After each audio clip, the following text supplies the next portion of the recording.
Can you see this? The sunburn? I got a sunburn yesterday in March. It's not even hot yet, but we're outside having a Hanami party with some neighbors, which is basically where you go and just get drunk under some cherry blossoms. And I thought today I'd come out here and try to find some more cherry blossoms and test this camera, the Eken H6s, along the way.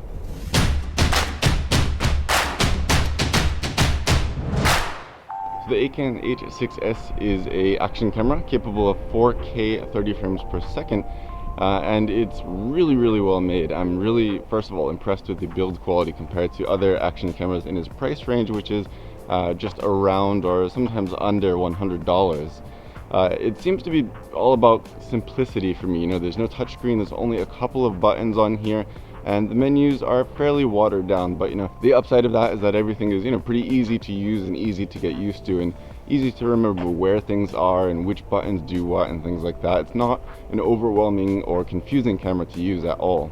Time lapses, for example, are pretty straightforward, where you just choose your resolution and interval in the menu, and you can actually see the final time lapse duration right on screen.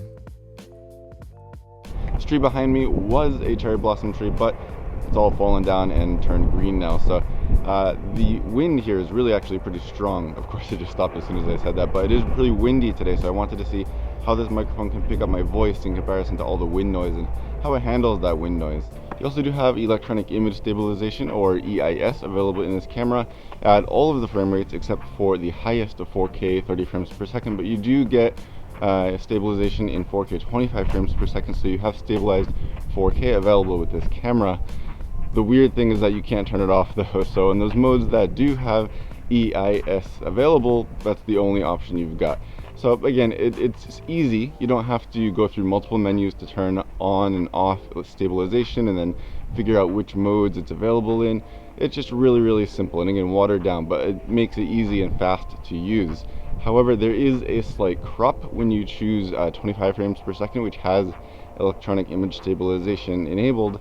So if you're going from 30 frames per second to 25 frames per second, you're going to have to deal with a little bit of a crop-in on your image. I'm filming in 4K 25 frames per second right now, which has electronic image stabilization. And for walking shots like these, I found that it was pretty good. But if you are, on a bicycle or something like that, I think that it can sometimes be a little bit jumpy. And it's not the best stabilization I've seen, but it's not the worst. And again, you do have it here, including stabilization in 4K. When you're using the app, like I am right now, it's pretty easy to get connected. And it has crashed on me a couple times, but again, it's very simple in the layout, the interface. It's very simple and easy to use. You do get quick access to things like your frame rates right from the app, and you can switch between video, photo, and time lapse, and you can also view your photos and videos. It's pretty easy to use. Again, it connects in just a matter of seconds, and there's a dedicated button on the body of the camera to enable that Wi-Fi, so it's easier than having to go dig through the menu to enable that option like you do have to on some other action cameras. I found some. I think these are actually ume, which is plum blossoms, not cherry blossoms, but still they look really nice, nice deep pink. This tree is kind of halfway finished, but let's take some quick pictures of it. In terms of image quality, I was fairly impressed. I thought that the video and photo both looked pretty good without, pixel peeping too much. Generally, it seemed pretty sharp, especially the 4K. And the colors were pretty satisfying for me. The contrast and saturation looked pretty decent. Of course, you do have a decent amount of distortion here, that typical action camera type look. And I thought it was strange that you couldn't really turn it off. Usually in some other action cameras, you do have the option to turn it off, or at least have some different framing options where you can go from wide to narrow. But you have nothing like that here, so you basically got to deal with that distortion no matter what. Otherwise, I noticed it was prone to a bit of flare, and there was also a little bit of noticeable chromatic aberration, especially closer to the edges. But again, overall, I was generally pretty pleased with the image here. A lot of these action cameras can't focus too close up, and this is no exception. You won't be able to take any pictures or videos too close to things like flowers, and you don't have any cropping options to crop in on that super wide image either, at least not in camera. I found that maybe a foot or two away, and right around arm's distance from, like selfie mode is pretty much where things start to come into focus. So I brought along this power bank and the USB cable for this because you can actually charge the battery inside the body, and you can also use the camera while you're plugged into a power source, which is really cool. But the downside of that is, like, I have this in the kind of framing the housing right now, so that way I can attach it to the mini tripod which I'm holding, but that blocks the ports, which means that if I have it in this setup, I can't use this. So the only way to use this in this kind of situation is to actually hold the camera in my hands. If you're using it on a gimbal or something where you might not have the housing on it, then that's not going to be a problem. But yeah, to use this you need to have it and just the naked camera, and there's no screw thread or anything in the body itself, so that means that you can't attach it to anything besides maybe a gimbal. My battery is dying though, and I only have one, so I'm going to be plugged into this for now and just holding this in my hand. The battery lasted me about an hour or so, and that was with a mixture of 4K and 1080p shooting, with time lapses, with photos, things like that, and keeping the camera on the whole time, of course, and also using the Wi-Fi, which I'm sure can drain the battery a little bit more, because I have got a longer life out of this when I've gone out with it in other situations when I didn't use the Wi-Fi. Also, I'm just curious now if the sound sounds any better now that it's not in the housing anymore, so the microphones are kind of more exposed than they were before maybe. And also, it might deal with the wind a little bit worse, although there is not really any significant wind right at the moment.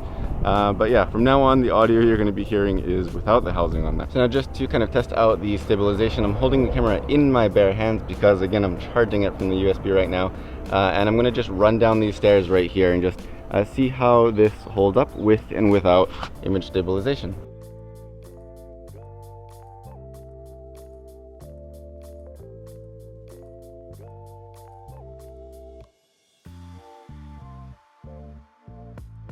Again, I don't like to pixel peep, especially on cameras that are this cheap, but the low light performance was not bad. It's definitely not anything super special, but it's not bad at all either, and I think it was pretty impressive compared to some of the other action cameras that I've seen that come in about around the same price. Alright, so let's just take a quick look at the menus of this camera, and first off, you have 3 buttons on this camera. You have one on the front, one on the top, and one on the side. To cycle between modes and then cycle through the menu, you will use the button on the front. To choose things, you will use the button on the top, and to back out or exit from the menu, you'll use the button on the side. So first, you'll start off in movie mode, which you can see by this little icon up here, and you have your recording time, remaining time on your card, battery life, and what mode you're in down the bottom. If you press this front button once, it'll cycle over to the photo mode, and again, you can see the photos that you've taken and the remaining photos, battery life, and your resolution. Pressing this button once more will bring you into this menu here where you can choose a few different modes. Burst mode will take a burst of a certain number of photos within a certain amount of seconds, which you can set in the menu and we'll take a look at in just a minute. Time-lapse video, again, you'll cycle through these by pushing this front button. Time-lapse video is your typical time-lapse mode, and again, there are some settings for that in the menu as well. If you go over to time-lapse photo, that's actually just a photo on a timer, so that way if you want to jump out in front of the camera yourself, you can do that. Keep cycling through there, you'll go to video and photo, and these two will just let you preview the videos and photos that are on your camera, and I'll just show you that really quickly. If you select with the button up top, it'll jump into that. Pressing the button on the front will again cycle through all of the different videos that you have in here, and then if you want to play something, you can just push this selection button right up top and it'll play that video for you. Pushing it again will pause, and again you can continue cycling through with that button on the front. To exit out of here, just push the button on the side and it will bring you back to this menu. Works the same for photos. Finally, going over to settings, you'll want to push this button up top again to select your menu for your different settings, and you'll start off with video resolution. Again, to cycle through here, you will just push this front button and it will continue cycling through all these different options. If you want to choose something, you'll push the top button to select, and again, to cycle through that sub menu, you'll do the same thing. Push the button on the front to cycle through, and push the button on top to select. Push the button on the side if you want to back out, and again, if you want to completely exit from the menu. Jumping into the video resolution submenu, you can see that you have 4K 30 frames per second, 4K 25 frames per second, and from here you can see EIS is the only option you have. 2.7K at 30 frames per second, 1080p at 60 or 30, or no 25 frames per second actually in 1080p, which is kind of strange. Also no 25 frames per second, 2.7K. So just I felt like there was a little bit lacking here in terms of variety. it was weird that of course you can't turn off EIS, but also just that certain things like 25 frames per second in 1080p doesn't exist. I would have also loved to see 120 frames per second in 1080p, but again, for the price of this camera, you can't really complain too much. But still, even in here, what I know this camera should be capable of, I think there's a little bit missing, like, you know, the lower frame rates here. Also, I would love to have 24 frames per second, but you're stuck with 25 and 30 and 60, of course, right here. Going into your photo resolution, there's actually only one choice, so I don't really know why it's even in the menu, but you can, I guess, select that here. Going into your video interval, this is, you know, how long the actual video clips will be saved. So if you want to save it as a series of 1-minute clips or a series of 5-minute clips, you can do that. And, you know, this might be nice to have shorter clips if you're worried that your battery might run out. At least you'll have each 1 minute saved intermittently. Then you have looping video, which I really haven't used. You have your timestamp, and this will give you a few options for how you want to leave a timestamp. If you do want to leave it, you can use only the date or the date and the time. Down after that, you have exposure, which is exposure compensation. So if you want to darken or brighten the image, you can scroll through there. And then after that, you have your burst mode settings we talked about. You can take 3 photos within 1 second, 7 within 2 seconds, or 15 within 4 seconds. So that will be your burst mode settings. Time-lapse photo interval, this will let you set how long you want that timer to be when you're using the time-lapse photo, which is actually just taking a photo with a timer. Backing out of there, you have your time-lapse photo, and this will just turn on and off. And to be completely honest with you, I'm not sure what that is. At first I thought that it would save all of the photos from your time-lapse as well as a video that it puts together, but it doesn't, so I'm not really sure, to be honest with you, what that is. After that, you have your time-lapse video resolution, and you have 2 choices here. Both are in 30 frames per second, and you can see the resolutions right here. Time-lapse video interval will be how long between the different photos that it takes to compile into your time-lapse. You can go from 500 milliseconds, which is, you know, half a second, into 1, 2, or 3 seconds. You can even go up higher than that, 5, 10, 15 seconds, 20 seconds, 30 seconds, 60 seconds, and that's it. So depending on what you're actually taking a time lapse of, you can go and dial that in however is appropriate for your particular time lapse. Power frequency, you can choose between 50 Hz and 60 Hz or auto. I have it set to 60 Hz. Language, there's actually quite a few you can choose in here. There's English and a bunch more. So pretty much wherever you are, you should be able to find your native language in here, I believe. Back out of that. Remote control, you can just turn that on and off. There is a remote control that comes with this. I haven't really used it, to be honest with you, but you can, you know, start and stop recording, things like that with your remote control, and this is where you would turn that on or off. Date and time will obviously allow you to set the date and time. Sound indicator, again, has a few different options. You can turn it on and off individually for the shutter, startup, and the beep, like the beep that you can hear as I'm scrolling through the menu. And then you can adjust the volume, of course. So let's get out of here and keep going. Screensaver, this will, you know, turn off the screen after a certain amount of time, 1 minute, 3 minutes, or 5 minutes, if you know you want to save battery a little bit. But I like to turn this off because I want to continuously see what I'm recording. But if you don't really care, if you have it on your helmet or something like that and you don't really need to see the screen, you can use that to save battery power. And also you do have your power saver as your next option, where again you can go in and have the camera actually turn off after being idle for 1 minute, 3 minutes, or 5 minutes. Again, I just like to keep that off, you know, but it might be able to save you a little bit of battery life if that's what you're concerned about. After that, you have the option to format your card and reset the camera, and then it will cycle around to the beginning of the menu again. Again, pressing this button on the side will exit out of the menu, but if you're not in the menu, pushing this button on the side will enable the Wi-Fi. So you can see here it says waiting for Wi-Fi connection.